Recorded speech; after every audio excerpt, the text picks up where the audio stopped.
truly Greg. Excuse me. I think I'm recording. At first, Lakin couldn't go to the show, but now... Now wait, you're gonna need a little bit more of this story that's not shown in this video.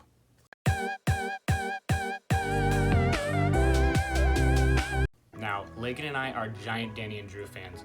Now, months ago when we found out that there was a tour going on, we knew we had to go. The first plan was to have me and Lakin buy tickets together, and then have Madison and Aiden buy tickets together. And then we would all go together, and we would all go to the meet and greet and everything. Now, those tickets were a bit expensive, but we were willing to pay for it to go see our favorite YouTubers. A couple weeks after that, after we're talking about it and planning out this big thing, we find out that Lakin's parents are not going to let him go because of the cost of the ticket, which I understand tickets were a bit expensive. So that already put a little bit of a stop in our plans. So now me, Madison, and Aiden are all going together, and we're planning on doing the meet and greet pass where we get decent seats together, and we're going to meet Danny and Drew. This was our plan, and due to some miscommunication, that got bumped back at least a couple more weeks. And now it's a month to the show, and we realized that we do not have tickets yet. I gather up all the money. I get 2 tickets off SeatGeek because that's all I can get for the meet and greet passes. Now, before you watch the rest of this video, the meet and greet passes are between this amount of money. I'm going to put a screenshot of this on the screen. That's around how much me and Aiden paid for our tickets. So since we weren't able to get 3 tickets together, Madison was going to sit separately, but she wasn't going to have meet and greet passes, which already was a bummer, but she was willing to take one for the team. I get an email and a text, both from StubHub, saying that the show was canceled and that my ticket was refunded and taken off. Now, that was just Madison's ticket because I got mine and Aiden's ticket separately from SeatGeek. So I'm very confused at this point. So I run over to one of my other friends and ask them if they got the same message, and they said that they didn't because the show was not canceled, and I looked it up to make sure that the show was not canceled, and it was not. So a couple days go by and I was given the full refund, so Madison's ticket was officially gone, which was another bad thing that happened. So now it's just down to me and Aiden going. The day of the concert, I was watching Danny's store on Instagram, and you could swipe up and buy some tickets that were still there that were only $35. I immediately ran to Lake and told him, like, hey, you can buy these tickets for $35. Call your parents, see if you can go today. He called his parents and they let him go. So now Lakin's back on board, but he's got worse seats than we do, but he's still seeing the show. And Aiden and I still have these meet and greet passes. Now you're all caught up. Probably. I mean, they're really, really close, so my neck's gonna be hurting. But you know, it's still Danny Gonzalez and Drew Gooden, so it's pretty neat. And this is the day of. Literally, we're going, like, we're leaving. Right now. Literally right now we're leaving. It's fucking wet. Are you ready? No. Dude, I am so excited. It's kind of dirty. You have a lint roller? That's a theater right there. That's the theater right over there. Milwaukee Theater, that's where we're headed. I just paid $20 to park there. It has their picture on it. That's them. God. That's a picture of people we're gonna see. Guys, you should take a picture like that. Honestly, no, let's take a picture right in front of the sign right now. So we're gonna still see the show, we're gonna see him on concert, but the thing is, we're not gonna be able to see that, we're not gonna do the meet and greet thing. So the next part you're gonna see requires a bit of explaining. Right after we took that picture, we walked right in the doors, we brought in the front doors, met our other friends, they got meet and greet passes too. We go to this guy that we're supposed to talk to. He asked me for my name that I bought the tickets in. I tell him my name. He's like, put in a different name. I'm like, no. Tell him my name again, see if he wrote it in correctly, and he did. Turns out we do not have meet and greet passes. We paid all this money and we do not have meet and greet passes. We just have these good seats. So we come early because we're supposed to be on this VIP list, which apparently we're not even on.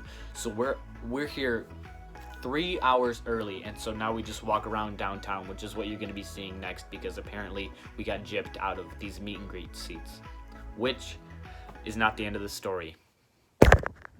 Who they went to. That's their bus. And it said that. Guys, this is their bus. Wait, look at. This is their bus. Holy it's the jacket of the crew. It's like the crew jacket. They went in that theater stage door. Holy shit, this is their bus. That's actually kind of cool. I hope SeatGeek is listening.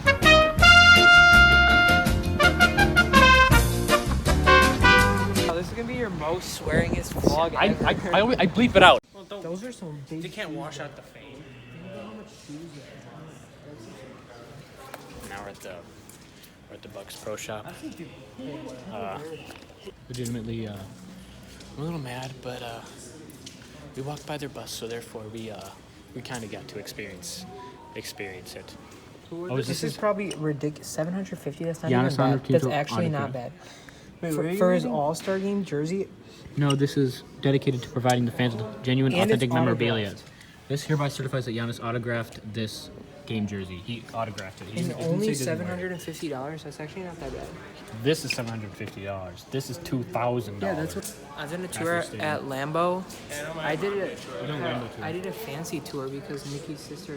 Put your heads in there.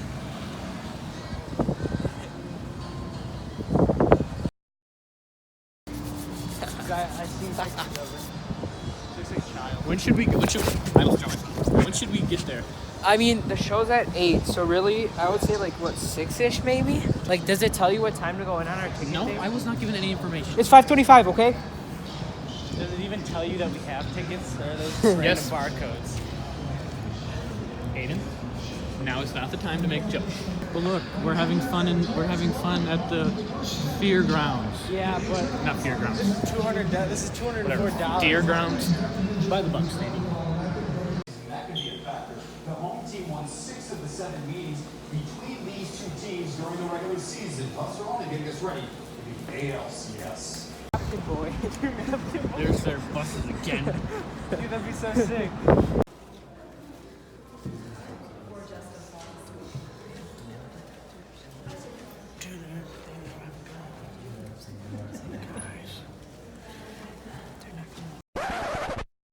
Last time stopping the video, I promise. So right after that video was taken, I had the tickets on my phone, and I was like, okay, I don't know if I'm gonna have to print them out or something, or I'm gonna be able to scan them on my phone. So what I did is I went to the box office because there was no line because we got there really early. So since we got there really early, there's no line for the box office. We went over there, showed them my tickets, and be like, will you guys be able to scan these from my phone, or will you have to like print them out or something? And then they looked at them, and then they looked at them again, and then they're like, can I see those again? And then I literally gave them my phone, and they're like, yeah, you can't use these. And I'm like, at this point, I'm literally freaking out. I'm so frustrated. Turns out the venue changed. It's in the same theater, but it's in a different like stage in the theater. That explains why Madison's ticket was refunded totally. So I would have been completely fine if I would have gotten the refund for everything and SeatGeek would have just told me this. But my main concern with SeatGeek is that they did not inform me of this theater switching. They didn't immediately give me back a refund when they found out this theater switched, how overpriced these tickets were. And I recently learned that SeatGeek does this whole, like, the red dots are overpriced and green dots are underpriced. I did not see any dots or anything that said overpriced or underpriced. It literally just gave me a ticket. That's literally all it did. And again, they didn't tell me of this theater switching. Apparently they didn't even know, so that makes me even mad. And so right now I'm out basically $300 because that's how much it was for mine and Aiden's tickets combined. And I still have to buy more tickets because these people say that, hey, you could call who you bought them from and get a refund and then buy more tickets now. And I'm like, you're joking. I literally bought these tickets like it was a month ahead of time. In the end, I had to buy 2 different tickets that were only $35 for me and Aiden. So we did end up seeing the show. We never met them. We got seats way in the back. There's literally nobody behind us. We were in front of the soundboard. And I'm not trying to sound greedy or anything. I know there's so many people who probably wanted to go to that show so bad. And I'm so grateful that I saw the show. And I can tell you right now, Aiden and I are so happy that we saw the show. Like, it was such a good show. But we were just really mad at the fact that SeatGeek screwed up really bad. And they didn't... I called them that night, set up a whole refund thing. And then I waited all weekend, and then Sunday night I was with them again. I was with Madison and Aiden, and I'm like, I still haven't gotten any confirmation email about this refund. So I called back SeatGeek, and I learned that the lady who I talked to did not even put in a refund request or anything. So I had to re-put in a whole refund request thing because this lady was off for 2 days. It said, she sent me an email later, said, I was off for 2 days, so I couldn't get your, like, lady, I'm out $300, $400, and I get it. You're on vacation, but can you like tell somebody else to do this? Literally, I'm out so much money, and I'm trying to get all my money back. and they're trying to confirm that this ticket was actually like not scanned or like not usable or anything. The show was literally over a week ago, and I still have not gotten my money back, which I think it should not take this long for me to get all of my money back. I'm just very overwhelmed on how much of a process this is when they should have been like learned that I wasn't even able to use the tickets when I called them, and they should have just been like, hey, oh yeah, for sure, we'll give them, like, they were compliant, but like it literally took them so long to understand what was going on. I had to explain it so much.